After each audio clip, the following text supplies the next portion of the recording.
हाग्रामा महिलारिखौ दिनै स्टुपिड होननो हानाय सोर नोंलाय फेरेंगा जेब्लाबो गावबा गावनि सालायखौ हमथानानै बाथ्राखौ बुंनो हानाया दरकार दं अब्लासो बे लिडारशिपनि क्वालिटिखौ बिथाङा माने सासे क्वालिटि गोनां लिडार होननानै प्रमान खालामनानै लागोन। इन्ट्र' भिडिअ जायफोरखौ नुदों जोङो लासैनो नायलांबाय थादिनि दा गिबियावनो बयनिसिमबो आंनि खुलुमनायखौ जासिबाय लोगोसेनो आसा खालामो नोंथांमोनहाबो बयबो मोजाङै दङ आरो लोगोसेनो मिजिंथिबावो नोंथांमोनहा जुदि सोरबा चेनेलाव गोदानै नुजाथिफैदोंब्ला एबा चेनेलखौ जुदि अनसायोब्ला प्लिज साबस्क्राइब खालामनानै लाबानो जाबाय। सासे मोजां दैदेनगिरि जानोब्ला बिथांनाव माखासे क्वालिटि थानांगोन। माखासे क्वालिटिफोरनि गेजेराव बिथाङा मोजां राव बुंनानै गावखौ मोजां मोनहोनो हानांगोन आरो बिथांनो जायखौ बिबान होदों बेफोरखौ मोजाङै मावफुंनानै बिथाङा रायजो राजाफोरनो दिन्थिनो हानांगोन। नाथाय दिनै जोंनि बर'फोरनि गेजेराव एबा बर' दैदेनगिरिफोरनि गेजेराव बेफोरनि सोलायै गोबां ओरैबायदि खोनासंथावै जे रायजो राजाफ्रा जायखौ खोनासंथावा बेफोरबायदि रावखौ बाहायलायनानैसो माने गावजों गाव थरख' बिथरख' जानायखौ जोङो नुबोबाय थानो मोननाय जादों। दा बिनि गेजेरावनो साननैसोनि गेजेराव सावरायजाबाय थानाय मोनसे भिडिअ ओंखारदों। दा बे भिडिअआ जाहैबाय बिआर फेरेंगा सारा बारग' बिटिसिनि चिफ हाग्रामा महिलारि सारखौ स्टुपिड होननायनि सायाव गोबां माने रायजो राजाफ्रा सावरायगासिनो दङ आरो ससियेल मिडियाफ्रावबो बेफोरनि गोबां सावरायलायनाय ओंखारगासिनो दङ। दा साननो गोनां बाथ्राया बेनो जे सासे बेसेबांबा गिदिर दैदेनगिरि बिथाङा दा जेरावखि थाया मानो नाथाय बै समाव बिथाङा 17 बोसोर बिटिसिखौ सालायबोबाय आरो बिथांनि दैदेननायावनो 2023 मायथाइयाव जिहेतु बिटिसि एग्रिमेन्ट खालामदों जायखौनाखि जोङो बर' हारिनि थाखाय मोनसे गिदिर खुन्था होननानै जोङो बुंनो हायो। दा बेबायदिखौ लाबोग्रा बेबायदिखौ एग्रिमेन्ट खालामनानै होफैग्रा सासे दैदेनगिरिखौ स्टुपिड होननाय बाथ्राया जोबोद दुखुनांथाव एबा सोंखारि जाथाव जादों बेखौ आंबो दुखु मोनदों। दा बिनि गेजेरावनो बिथांनि बैफोरबायदि रावनि थाखाय बिपिएफ हान्जानि माखासे दैदेनगिरि बिथांमोनहा बिथांनि सायाव फिन बिबुंथि होदों। दा बिथांमोनहा मा बुंदों बिदिब्ला भिडिअनि गेजेरजों एसे नायदिनि। माइन्ड युवर लेंगुवेज आं बुंदों जे हाग्रामा महिलारिखौ दिनै स्टुपिड होननो हानाय सोर नोंलाय फेरेंगा बेखौ मूर्ख होननो हानाय सोर नोंलाय दिनै हाग्रामा महिलारि लाबोनाय बिटिसिआव नोंथाङा सासनाव दङ नोंथाङा इएमआव दङ नोंथांनि इएम भटखौ सामलाय रायजो राजाखौ बिभाजन दालाबो दिनै बिथांमोनहा मिटिं खालामो आइजोफोरखौ सिगियो सेल्फ हेल्प ग्रुपनि फैसा मोननाय नङा अरुणोदयनि आसनि मोननाय नङा सिगिनानै बिथांमोना लाबोयो दिनै बिभाजन खालामदों आइजोफोरनि गेजेराव गुलाय गुजाय सेल्फ हेल्प ग्रुपखौथ' जोंनो बांसिन दादों जोंनि समावनो दादों जों बे समावखौनो सोर मबे दोलोनै जों नायाखै गामियाव जेसेबां दङ आइजोफ्रा सेल्फ हेल्प ग्रुप दानो हायो दाहोदों अरुणोदयाथ' एमएलएनि दारै फैनाय जिनिस बेखौ दिनै भाग खालामनानै सोरबा दोलोनि मानसिया बिपिएफनिबा मोना इउपिपिएलनि मिटिङाव फैबासो मोनो होननानै दिनै मानो आइजोफोरनि गेजेराव बिभाजन लाबोदों बिनिफ्राय माने रोखा जानानै थानाया मोजां बिभाजन दालाबो राजनिथि गेलेनायाव जोंहा बुंनांगौ बाथ्रा गैया खिन्थु मानसिनि गेजेराव नंखाय नङै खोथाखौ लानानै बिभाजन लाबोनाया बे थिग नङा नंखाय खोथा बुंनानै दिनै बिथांमोनहा सरकारनि आसनि रानगोन होननानै लिंहरो नाथाय पार्टिनि मिटिं खालामो आंथ' गोमोयो जे पार्टिनि मिटिङाव बोरै चेक राननो हायो सरकारनि चेकआ बोरैहाय इउपिपिएल पार्टियासो बोरै राननो मोनो सरकारनिफ्राय इसु जानाय चेकआ सोरबा सेक्रेटारिनि दारै जायो आजिखालिथ' डाइरेक्ट माबायावसो थाङो एकाउन्टआवसो थाङो मानो बेबायदि नंखाय फाखाय थगायबाय थादों जोंनि जाम्बा जाम्बि आजोलि बिसेसकै आइजोफोरखौलाय जन एखेबारे सादा सिदा आइजोफोरखौ थगायबाय थानायनिफ्राय गोजानाव थानायखौ आं लुबैयो आं खावलायगोन इउपिपिएलखौ बेथ' एकदम 100% दिनै जि अबस्था गामि जोंथ' गामियाव थांखायो गुबुन खामानि थाखाय थाङो जोङो आरो जों पार्टि हिसाबै गिदिङाबालानो एखमबा आलासि जानाय सुरुबै थाङो बे गामि ओनसोलफ्राव जेरैबायदि नुदों इउपिपिएलआ दा गामियाव हाबनो हानायनि माने अबस्थायाव गैया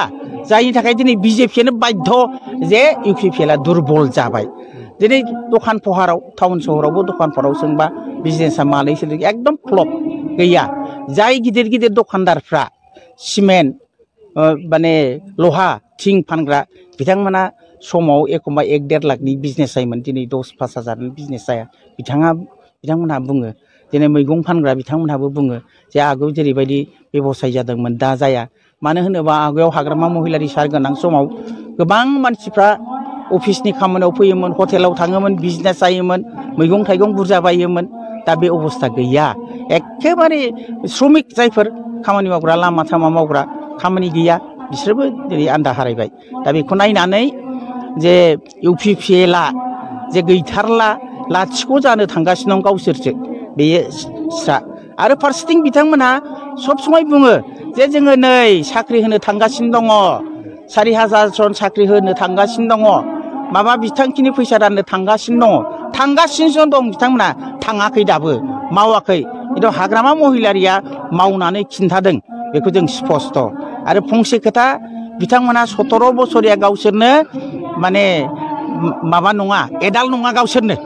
17 बोसोर होनो, ओंखायनो जों UPPL माने 17 बोसोर बैसोनिल' मानसि होननानै जों दा बुजिनो हायो। दिनै हाग्रामा महिलारि बिथांखौ 17 बोसोराव जेबो मावाखै। जोङो UPPLआ बोसोरथामाव मावनानै खिन्थाबाय होननानै दाख्लै प्रमद बर'खौ बुंनाय जों नुदों।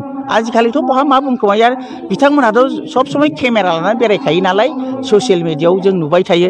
बिथांमोना बुजिया बबेखौ इडिट खालामनांगौ, बबे मा रिएक्सन जागोन, हयथ' नुवाखै। दा बेवहाय होनदों जे 17 बोसोराव हाग्रामा महिलारिया जेखौ मावनो हायाखै बेखौ प्रमद बर'आ मावदों। औ नंगौ, प्रमद बर'आ मावदों। माखौ मावदों? थगायनाय। 1 नम्बराव थगायनो हाग्रामा महिलारिया थगायनो रोङा, प्रमद बर'आ थगायनो गोरों। बे बोसोरथामाव जा थगायनांगौ थगायबाय। बिनिफ्राय मा, हाग्रामा महिलारिया मानसिफोरनि गेजेराव सान्थि प्रतिष्ठा खालामनो, नाथाय बेखौ प्रमद बर'आ असान्थि खालामदों। हाग्रामा महिलारिया जौगाखांनायनि खामानिखौ मावदों, बेखौ नैबे बोसोरथामाव जौगाखांनायखौ बाद होनानै जाख्ल'नाय होनदों गावसोर फुरा मनक लाबगासिनो दङ। बेनो बे प्रमद बर'आ बोसोरथामाव हाग्रामा महिलारि मावनो हायै खामानिखौ माव। आरो दिनैनि समाव हाग्रामा महिलारि बिथांखौ फैयै बिथाङा BPI हान्जाखौ गारनानै MP इलेक्सननि उनाव गावसिनि UPPL हान्जायाव जइन जागोन होननाय जे बाथ्रा जे बिथाङा बुंबाय, बेखौ बुंनायनि उनाव आंनाव मोनसे माने खर'आव मोनसे बाथ्रायासो सौग्रावफैबाय थादों। थारैनो बिथांनि माने मा होनो बेखौ, गोसोआ माने मेन्टेलि बिथाङा बेलेन्सआव दंना गैया। थारैनो बिथांनि मेन्टेल पजिसना जुदि बेलेन्सआव दङब्ला दिनै बेबायदि बाथ्राखौ बुङा। ओंखायनो आङो एडभाइस होगोन, बिथाङा थाबैनो साइकाट्रिस्ट डक्टरनि खाथियाव थांनानै ट्रिटमेन्ट लानायनि दरखार दं। बेबायदि गोब्रामनाय बाथ्राफोरखौ बुंबाय थायोबा आरोबाव बिथाङा गाव जे बिथांनि खर'आ जे थिग गैला, बे जिनिसखौ सारा जोंनि BTC ओनसोलनि रायजो राजाफ्रा साफ्रोमबो मिथियोबा बिथांनि थाखायनो मोनसे लाजिथाव बाथ्रा जागोन। आं ओंखायनो बिथांखौ गुरैयै खावलायगोन, जाहाथे थाबैनो बिथाङा साइक'लजिस्ट नङाबा साइकेट्रिस्ट डक्टरफोरजों थांनानै गावनि खर'खौ मोजाङै चेकआप खालामनानै जाहाथे लायो। बेनोथ' लिडारफोरनि क्वालिटि। लिडार जाबाय जिहेतु, बाथ्राखौ जोङो सानै हयै जेब्लाबो बुंनांगोन। खुनु लिडारखौ पार्सनेल एटाक खालामनानै बेबायदि माखासे आनपार्लियामेन्टारि वार्डजों कुनुदिन सोंखारिया। आरो बेखौ सोरबा जुदि मानिनानै सोलिनो रोङाखैब्ला बेयो लिडारशिपनि क्वालिटि बिथाङा जे गैया, बेसो प्रमान जागोन। दिनै हाग्रामा महिलारिया कुनुदिनबो रन्जित बसुमतारीखौ बेबायदि भाषाजों सोंखारियाखै बा समाल'सना खालामाखै। समाल'सनाखौ जोङो खालामनांगोन, कनस्ट्राक्टिभ भाबै जोङो ब्रिलियान्ट मोनसे क्रिटिसिजम बा समाल'सनाखौ जों खालामनांगोन। समाल'सनानि नामाव पार्सनेल एटाक खालामनानै, पार्सनेल केरेक्टार एसेसिनेसन खालामनानै सोरखौबा बेबायदि जुदि गाज्रि रावजों समाल'सना खालामोबा, बे समाल'सनाया सासे बेक्तिखौल' खालामनाय जाया, जातिनि मान सन्मानखौबो बे फोजोबस्रांनाय जायो। बेखायनो लिडार होननानै जायफ्रा गावसोरखौ साजायो, बे लिडारफ्रा जेब्लाबो गावबा गावनि सालायखौ हमथानानै बाथ्राखौ बुंनो हानाया दरखार दं। अब्लासो बे लिडारशिपनि क्वालिटिखौ बिथाङा माने सासे क्वालिटि गोनां लिडार होननानै प्रमान खालामनानै लागोन। आं दिनै मोनसे प्रश्न खालामगोन जे बिथां रन्जित बसुमतारीया BTR सुक्तिनि गेजेरजों मा गोदान एरेन्जमेन्ट लाबोदों? भारत संबिजितनि बबे कनस्टिटिउसननि बबे प्रभिजननि दारै, बबे सिडिउलाव, बबे आर्टिकेलनि दारै बिथांमोनहा BTR सुक्तिखौ खालामामोन? बेनि गेजेरजों मा प्रभिजन दिनै BTC ओनसोलाव बिथांमोनहा जोंनो लाबोनो हाखो? हाग्रामा महिलारिया भारत संबिजितनि 6थि फारिलाइनि अर्थात 6 सिडिउलाव दिनै BTCखौ माने बे ओनसोलखौ माने दानो हादों। बे बेसेबांबा गिदिर मोनसे एचिभमेन्ट बियो, जाय 6 सिडिउला अनलि एप्लिकेबल फर माने हिल्स एरिया, बेखौ मडिफाइड खालामहोनानै भारत सरकारखौ मडिफाइड खालामहोनो बाध्य खालामनानै जोङो दिनै बेवहाय हायेन ओनसोलाव, जे ओनसोलावनाखि 6 सिडिउला एप्लिकेबल नङा, बे ओनसोलावबो जों एप्लिकेबल खालामहोनो हादों। 6 सिडिउल प्रभिजन दा BTCआव जागासिनो दं। बे जाबाय हाग्रामा महिलारि 2003 सननि 10 फेब्रुवारिनि सुक्तिनि गेजेरजों लाबोनाय। दा बेखौ नायोबा जोङो दिनैनि दिनाव ग्रेटेस्ट एचिभमेन्ट थ्रु बड' मुभमेन्ट बेखौ खालामदों होनोबा हाग्रामा महिलारि बिथाङा खालामदों। बेनि बादै दिनै जायफ्रा नै दाख्लै 2020 सननि 27 फेब्रुवारियाव सुथि खालामदों बिथांमोन खालामनाय एकर्डआथ' 0 एकर्ड। जों जे 6 शेड्युल एकर्डखौ खालामदों बेखौ नाम सोलायनानैल'सो खालामदों। 6 शेड्युल प्रभिजन इज अलरेडि अन दि ग्राउन्ड। बिथांमोनहा दिनै बेखौ सिखार जानांगोन। 6 शेड्युल प्रभिजना अलरेडि जोंनि हायाव दंखायो, मावगासिनो दं, जागासिनो दं, बंग बसंगासिनो दं। बिथांमोनहा गोदान शेड्युल देखायलायसाय, गोदान प्रभिजन, गोदान आर्टिकेलाव गोदान सुक्ति खालामनाय देखायलायसाय। बिथांमोनहा देखायनो हायोबा मोजांमोन जुदि इउनियन टेरिटरि, बिथांमोनहा देखायनो हायोबा मोजांमोन जुदि माने 244A आर्टिकेलनि दारैहाय बे ओनसोलखौ दानो हायोबा, बे ओनसोलाव बेखौ लाबोनो हायोमोनबा सुक्तिनि गेजेरजों जों बिथांमोनखौ मानिगौमोन। Yes, they are the greatest leader of the Bodo' movement, जों मानिगौमोन। खिन्थु बिथांमोनहा दिनैहाय हाग्रामा महिलारिया लाबोखानाय 6 शेड्युल बे माने बिटिआरनि नामखौ सोलायनानैल' बिटिआर बानायबाय। होमबा दिनैनि दिनाव ग्रेटेस्ट मुभमेन्ट लिडारा बर'फोरनि माने गेजेराव सोर? आइदार रनजित और हाग्रामा महिलारि। बे गोलावथार भिडिअखौ नायनानै रायजो राजा नोंथांमोनहा माबायदि मोनखो आङो दा बुंनो हालिया। नाथाय आंनि बायदियैब्ला थारैनो बिआर फेरेंगा सारा जोबोद गिदिर गोरोन्थि बाथ्रा बुंदों। दा बिनिखायनो आं सानो इयुनाव जाहाथे बेफोरबायदि माने आरजायै बाथ्राखौ जाहाथे बाहायलाया जोंनि बर'नि दैदेनगिरिफोरनि गेजेराव। बुंनांगौ, बुंनो हायो, नाथाय बुंनायनिबो माखासे राव थायो, माखासे माने बाथ्राफोर थायो, माखासे सोदोबफोर थायो। बेफोरखौ माने बासिलायनानै बुंलायोब्ला मोजां जायो। मानोना जोङो बर' हारिखौ बेफोरबायदि गुबुंले राव बुंनानै जोङो गुबुंले जोंनि समाजखौ खालामनो साना।